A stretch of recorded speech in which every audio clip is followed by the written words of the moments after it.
use. For example, we'll say that it started off as being a disposable vessel. It wasn't a vessel, but once I decided to keep it, I made it into a vessel now. It's just like when a Jew creates something, they make the vessel. There's no chiyuv of tevila, to when they designate it as a keeping vessel when it wasn't built that way lechatchila, like they made it. It's a little bit of a. I have a little bit of a hard time understanding that, because the other example where a Jew made it, he or she physically made it. Here, you're just designating it as used for permanent. So whatever. It's just just wanted to share that with we can tell all the other girls, I guess, when they come. But that's what he told me. Wait, so like, I'm also curious, like sometimes, like, let's say you have an aluminum pan, like you're not gonna toilet it because it's like a one-use, like disposable. And then after you use it once, it's actually not that dirty, so you do want to reuse it. Now do you have to toilet it or like? So we also discussed that a little bit. Like, It it seems like if you want to keep it for permanence, you want to keep it using it and taking stuff, putting it in. It's like it still doesn't have that permanence about it somehow. Yeah, you're only gonna use it a couple times before you throw it away. Yeah, it's not, you didn't really acquire it. Yeah. Just like a vessel, I think, like a vessel, the way I understand it, like a vessel, if a vessel breaks, let's say a plate breaks in the house or a pot breaks, there's a certain sense of loss. Oh, I have to replace this or that. But if an aluminum pan breaks, it's like, I just have another one. It's not, there isn't that sense of attachment. So I think that's how it is. I have another question, actually, Yeah. unrelated.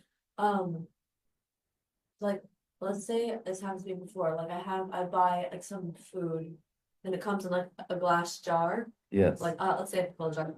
And then after like you run out of the pickles, like, oh, this is a good jar for sourdough starter. Like, Right. I'm gonna keep it. Do you have to toilet it now? Right. So there, an example you just brought, you would toivel it because that is a real jar, like not a throwaway item per se. And by you deciding you wanted to keep it and use it further, that would make a kinyan, and you're giving it hashivas as a vessel. So then you would toivel it, and you would take off whatever label it is. Yeah. How about we left off at Chafzayin? Chafzayin? Chav Gimel, yeah, okay, makes sense.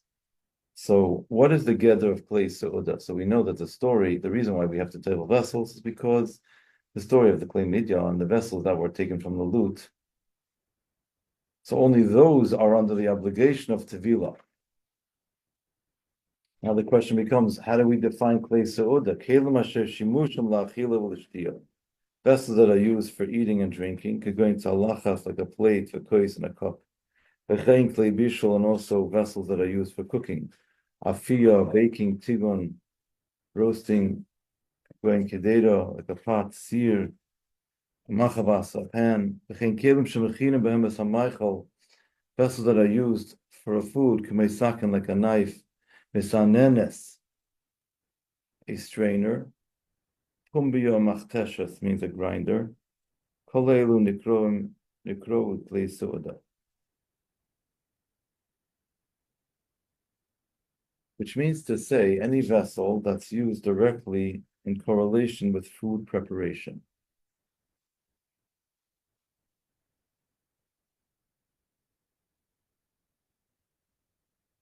Exactly, like when I brought the example of like grinding the coffee beans, that was like an indirect object. Because like, it's making me think here, because here he's saying that a grinder is still called clay seudah because it's directly preparing the food for consumption.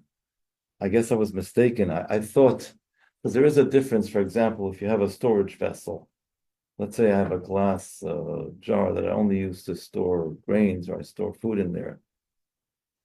I store raw materials in there. It's not directly used for the preparation of food. There we table it anyways as a suffix.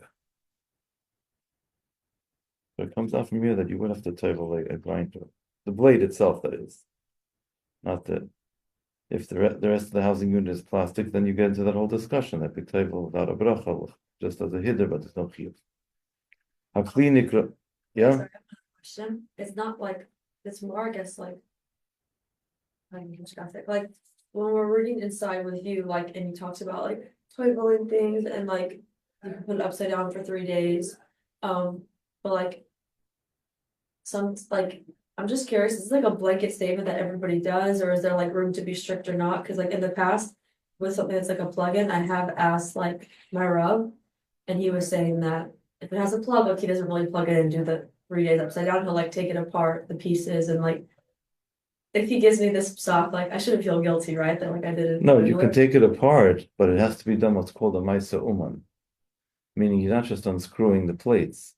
It should be taken apart by a professional and put back. In other words, No, I meant like taking the like toiling the blade or something, like not toiling the whole thing. tugging the blade is for sure fine. And the housing unit that's plastic is only a hidder, you don't have to do that. Yeah, it's not a problem. How does it work with like the Shabbos water kettles? Like there's like that metal pole inside of it. And the inside or the outside of it? On the inside. Like it holds. I bought one at home. I think it's like the one I always just use it for water for Shabbos, but I think you could use it for like instant coffee. Like that's what it's kind of sold for. So inside they have like a plastic container where you put like the powder coffee, and there's like a metal pole that holds it up, so then it falls into the water. And I just put it in place. To create coffee, in other words. Yeah, I just use it for water, but the metal pole's still there, like inside. Is the metal pole removable? Yeah. Okay, so what's the question? So, yeah, do I toggle the metal pole? Yeah. You would table both, yeah. The whole thing, or you're saying both the metal pole and the plastic? But the inside of the hot water urn is not plastic. Right, it's metal. It's metal, so it would need to go because the metal is touching the food. Okay. Okay. Hakli nikra klei soda rakim negea kli b'maichel. If the food touches the vessel,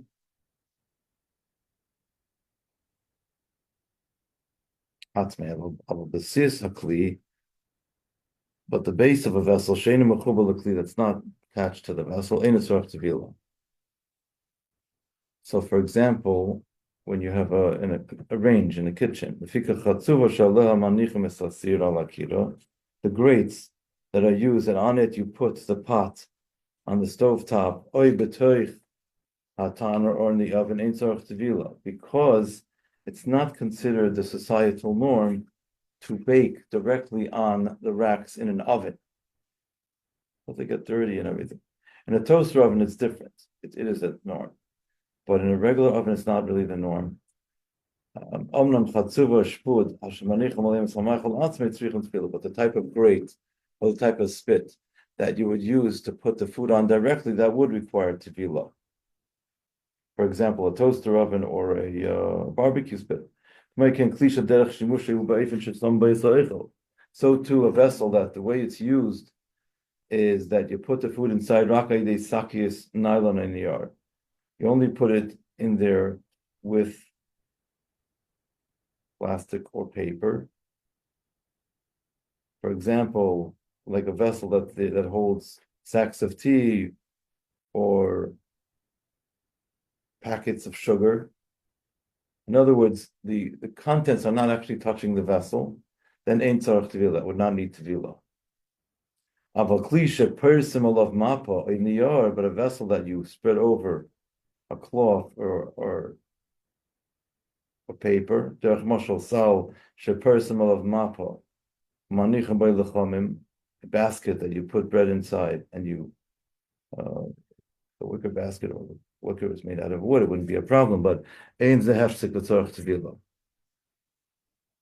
For example, let's say if you have a basket that's perforated and you put like a cloth inside, that would not be considered a hefsek, because that's the normal way of using the vessel. Okay, is that clear? So if I just use let's say I'm using this metal, it's not metal, I'm using this metal container to hold packets of sugar or packets of tea, let's say, that are wrapped, it doesn't need tefillah because it's not touching the food. What about the cover of a pot? It's not the norm for the cover to touch the food. Then the cover does not need tevila. If it's not attached to the vessel, then darkelin goy b'meichel. It's the norm to touch the food. Tzorch litvel gamas hakisa. You also have to table the copper itself. Al ken kisei sir shemevashlim tagim by tzorch. Therefore, a pot that one cooks in, and when roasted, it needs to be lucky. Derech kolam ki derech hamaychel ifafeil l'maylo, because it's the norm of food to boil up be'es habishal during the cooking. Vatigon negea b'kli b'kisei, and the roasting, and tigon, and touches the food. In other words, it touches the actual cover. The cover is going to be touching food, and therefore it's going to need to be long.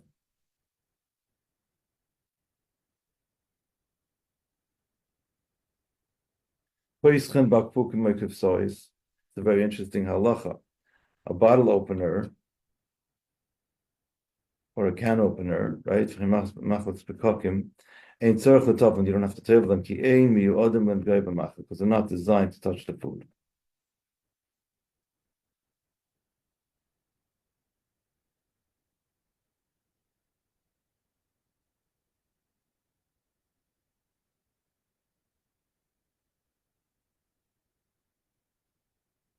A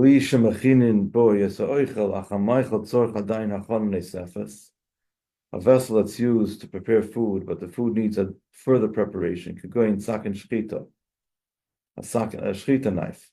There are those that say it needs to be, there are those that say it's exempt. Therefore, you should table without a bracha. A meal that's used as stuffing to fill meat, matchenes basar, a grinder, meat, matchenes coffee, a coffee grinder, kli, a vessel used for kneading, the keilim shechoitchin b'hem batzak, and if you have a dough divider, tevla tefillin b'lei bracha, it's proper tevla without a bracha. Ula matchenes yirakois. But for example, a Cuisinart or a food processor, Chayeves b'tevila needs tevila bebracha ki toichanin ba yirakoi gam yirakas and achalam chaim, because they do grind in their vegetables that are edible raw. V'chein makleif tapuchei adama, so to a peeler for potatoes. Tzarich tevila bebracha ki mikaflan ba yaf yirakas and achalam chaim can go in gezer malafafon, because you also use the peeler to peel vegetables that are edible raw, like carrot or cucumbers or even apples.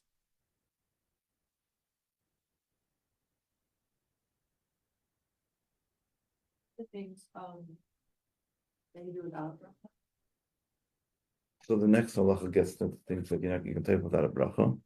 Kli achzakas mitzorchei mazain, kli hameshamesh lachzakas mitzorchei mazain. Shesomebody sechem mecholim, a vessel that's used just to contain food. It's a storage vessel. Ach ein mishtamish be'beis, so you don't actually use it. You don't bring it to the table. Shein eichlem mishoysim mimenu, you don't eat from it, you don't drink from it. V'gam ein mevashlim, but you also don't cook in it. Yesh la'atbila b'lei bracha, yesh sofim shein nechshav klei suda ve'en tzarich tefila. Because there are those that say it's not considered to be klei suda and it does not need tefila. And there are those say that if it's a type of material that's holding something that needs further processing, let's say it's just holding dough, right? Or tea leaves, and you have to actually cook them, then some say you don't table at all because it's not ready for food yet. Okay, but anyway, you can table without a bracha in such a case. The Tupperware stuff, which you don't cook with, and you also don't typically serve with either, is made out of plastic. And anyways, you have plastic is makel. So it's a suffix. It's actually a double suffix. It's plastic, but a suffix. And when it comes to storage vessel, it's also a suffix. So there's plenty of room to be lenient, but if someone wants to table them, of course, they would not make a bracha. A Pyrex containers from glass. I think Pyrex is like glass. Did you ask me that last week? Okay, so then I'll have to double check that. I'm pretty sure it's the same category as glass. Actually, we spoke about it earlier. We spoke about it in Halacha Zayin, I think. On Yud.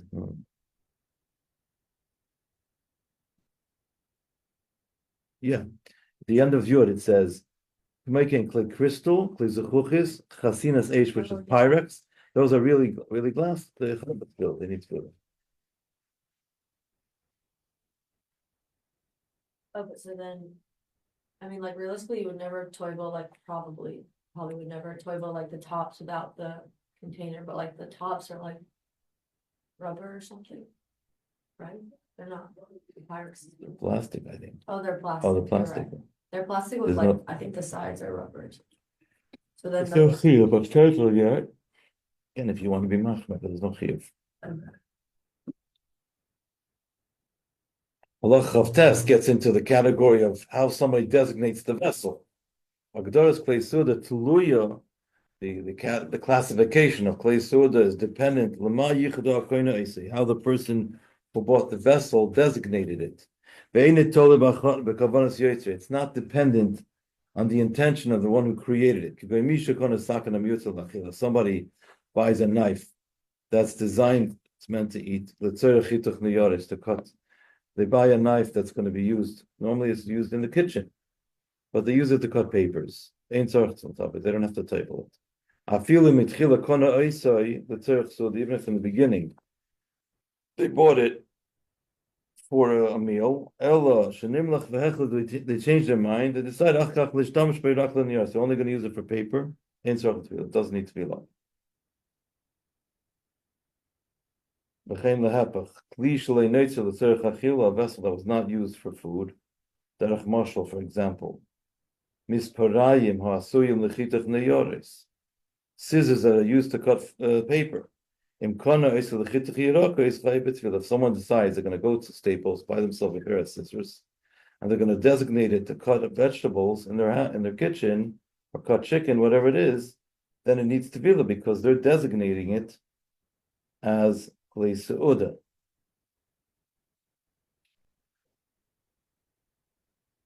Okay?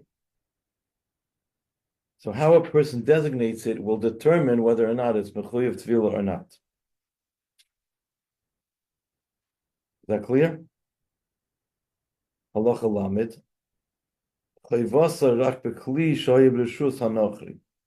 The obligation is only in a vessel that was in the possession of a non-Jew. Vessel is not mechuyev unless it's in the possession of a non-Jew. Derech mashal, for example, the non-Jew created it. Or yafilu yitzre Yehudi, even if a Jew did create it, he sold it to a non-Jew. And this non-Jew then sold it to a Jew.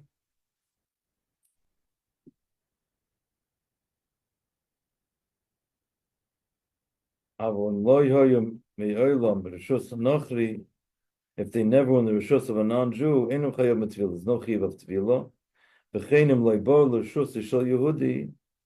didn't come into the possession of a Jew. They're not chayav b'tevilah, as we're going to explain.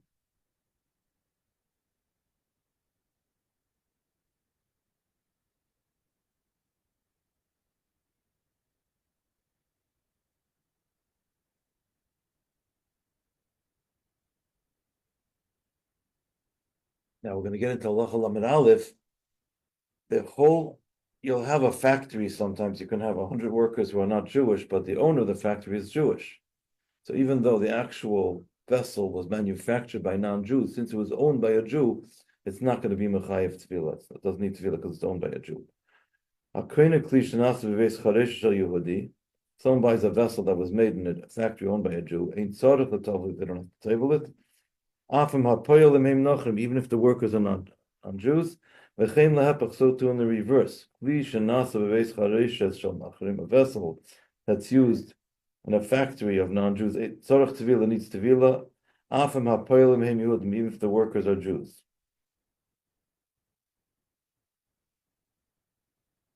That's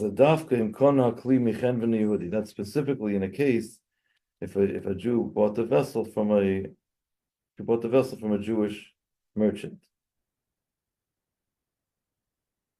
If you took a vessel, even if it was manufactured by a Jew, but then it was bought by a non-Jew, it's bought from a chen v'ni nochri.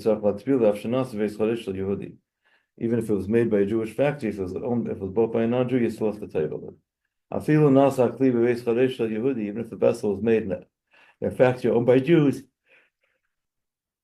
ugam nimkar b'chanusa shel Yehudi, sold in Jewish store. Mikomakim imasitinai hakoina mibeis charesh limkar b'chanusa hunachri. If the distributor who buys from the Jewish manufacturer and sells to the Jewish store is a non-Jew, then adayin chay b'tefillah, and there's still an obligation to table ki bo l'shuta shel nachri, because it came in the possession of a non-Jew. So when we think about the chain of distribution, let's say they manufacture a pot in China, then you have a distributor, and then you'll have a store. You have at least three parties that are going to be handling this material before it comes to the end user. There is a heightened chance that along the way, at least one of these parties would be a non-Jew, and therefore there would be a chiv of tevilah. Some say, because we're not sure, could be all Jews, we table without a bracha, but you still have to table. Now, the exception to this would be, if you have a vessel, let's say you have a Kiddush cup, Jewish Judaic cup. As far as I know, and if it's made in Eretz Yisrael, so most likely, you can almost say positively, that the manufacturer of this Kiddush cup was a Jewish person. And probably the distributor is also Jewish, because it's all within the framework of Judaica. But then I would say you don't have to table it. All the Kiddush cups you buy in nights here. You can ask the salesman if if it was manufactured by a Jewish company, distributed by a Jew and sold by a Jew, there's no need to table it.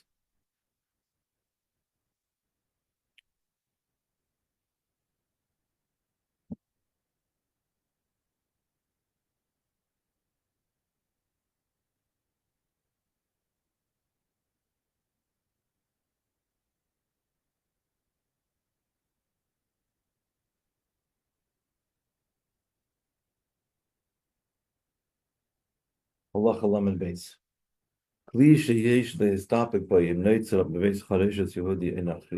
A vessel that there's a doubt whether it was created in a factory owned by a Jew or a non-Jew, tzorach tevilah misafik with bracha. You have to table from a suffix without a bracha.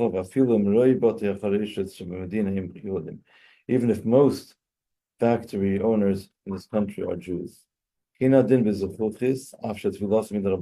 thing would be with glass, even though the tefillah is midrabanan, tzorach lahamid, tzorach lahachmir l'tov misafik memshi. You have to be machmir to table as a suffix if possible. Kli haba mi medina shekulam nachem, a vessel that comes from a country that's almost all non-Jews. For going Japan means Japan. A sin is China. Tzorach tevilah b'bracha. Then you have to table the bracha. B'chein kli haba mi medina sheruba nachem. If it comes from a country that most of the inhabitants are non-Jews, af sheyesh sham gam batich chareshes shel Yudim. Even though there are also factories owned by Jews there, mikol makom mevarach al tevilah. So you still would make the bracha on the tevilah. Going after Raif. The suffix zek muvan imasatinai malachnosim Yehudim. This is all talking about. Second.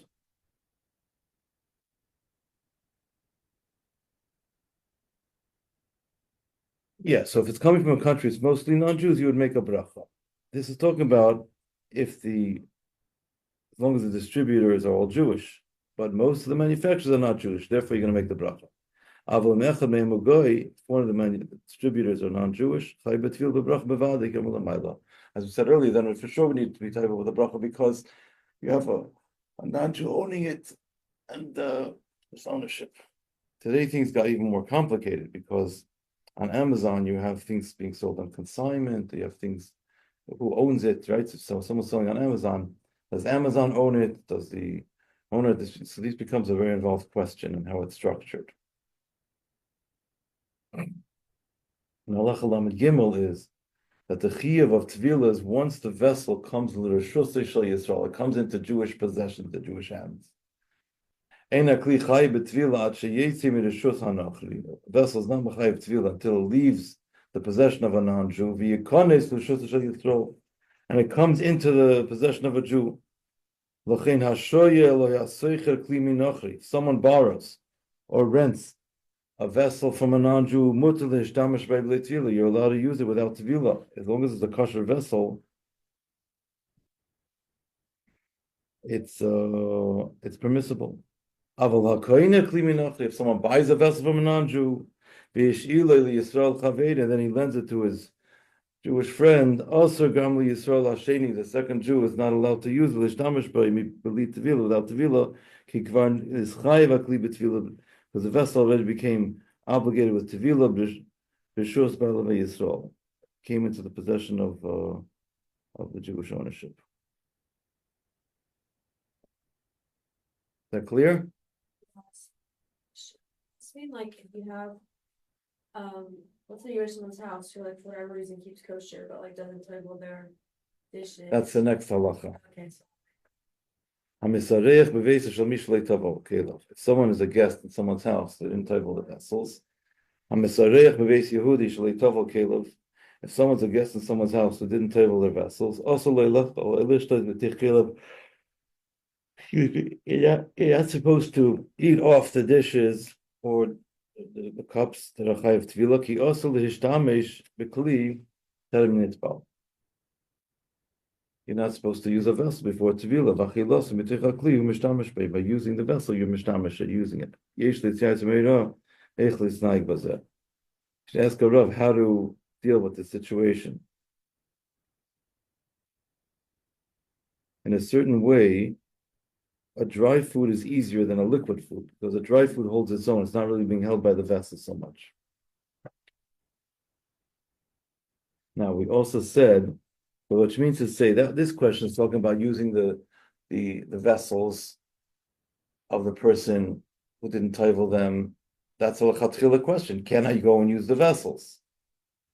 But if someone already made something with those vessels, the food's already made, that's a b'diavad question. After the fact, the food is kosher to eat.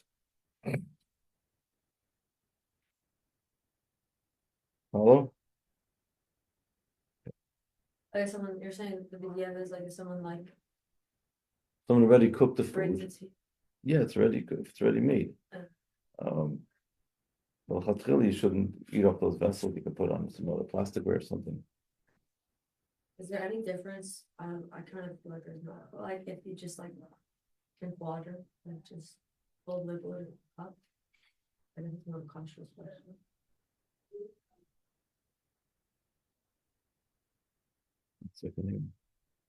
Because I'm thinking like, what in general do people do who have like non-religious or non-Jewish family members? And like before I was thinking of tequila, I was thinking from a cautious perspective, like you could have like cold drinks in their cups. But now like Well, that you could have from a conscious perspective. It's cold and clean. You're allowed to. A good question. they're also not your cups, like I don't know. Yeah.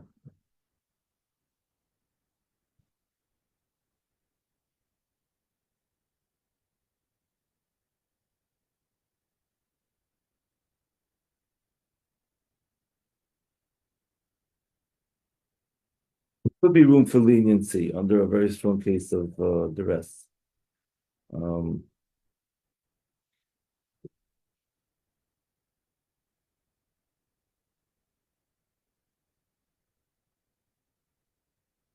do you politely sidestep that?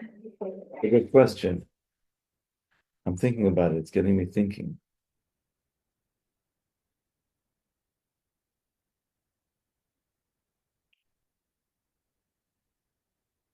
I need to get back to you about that. I want to discuss it with a Rav because it's a very delicate shaila.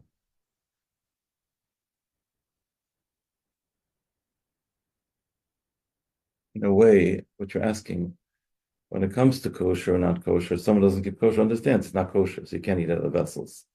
But if they don't keep kosher, they don't even understand what tevila is. So it's an even more foreign concept to say you cannot eat off the vessels if it's clean vessels. I have to get back to you about that. Clean Adar, I will find out. Oh, but this one thing, if they keep kosher, but they don't feel then you shouldn't keep them. Yeah, Like, or there's different feel like no, if they made the food, just move the contents into a different type of vessel. That would be fine. Once they make the food, it's kosher to eat. And he says he brings down a difference between using a fork and a spoon to the plate itself. because the plate itself is holding the food. You can't serve the food without the plate, but the fork, you're actually now doing something that's not necessary per se. You could use that plastic fork. So I don't know.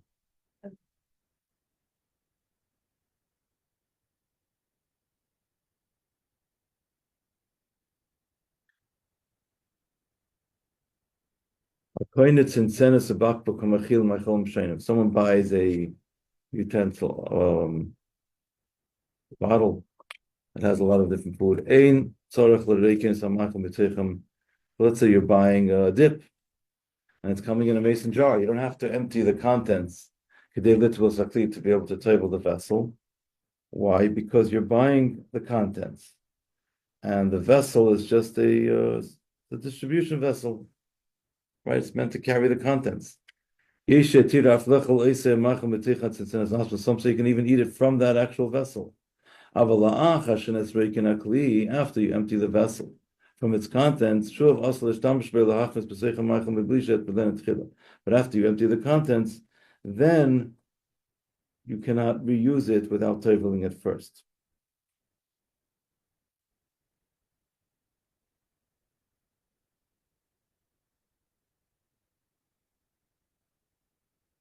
But he says you're allowed to, he says an interesting little footnote here. If you took out, let's say, a certain amount of dip and you didn't want to use all that, you could put it back in the jar because that's all considered the first usage of that content. But after you empty it all out, you finish it, then you those are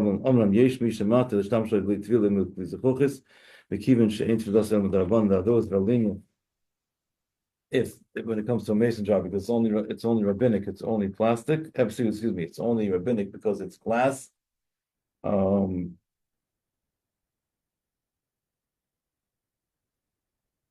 So he says, Moshe Feinstein is the one who says this svara that once a person decides they want to be able to use it for themselves, it's like the Jew made the vessel.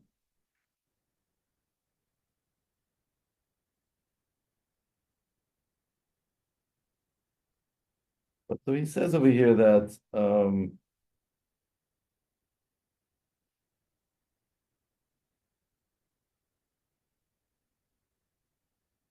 let's see what the notes there.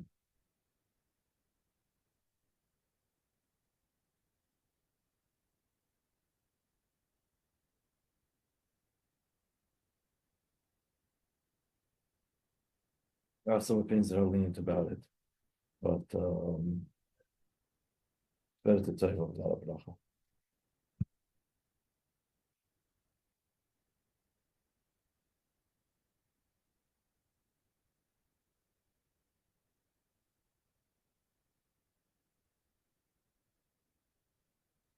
He says a lashon here, "Ein limchos biad hamekla." You shouldn't protest those that are lenient about it. It means to say that really not best to be lenient, better to table it. But if someone doesn't, they have what to hang their hat on, so to speak.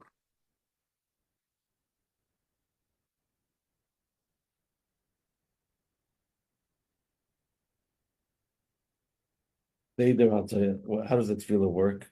Keitzad toivlim esakli. How does one table the vessel? Tzrichim lahatfil esakli b'mayim. You have to table the vessel in a wellspring. Oy b'mikvah or in a mikvah. Sheyesh b'hem shir arboim saw that has a mass of 40 saw of water. You can also table vessels in an ocean.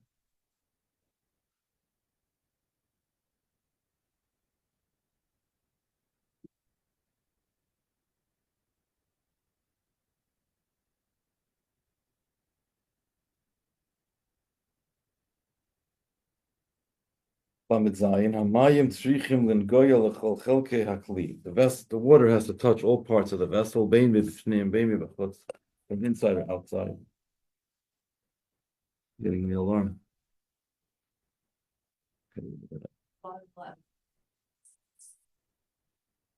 Yeah.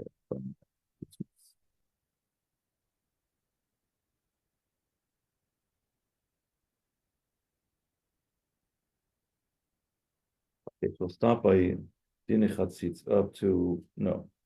Yeah, up to Halacha Lamed Zayin. I'll just say a little word. Next Thursday, a week from today, is the yahrzeit of my wife's grandfather, Rabbi Beryl Levy.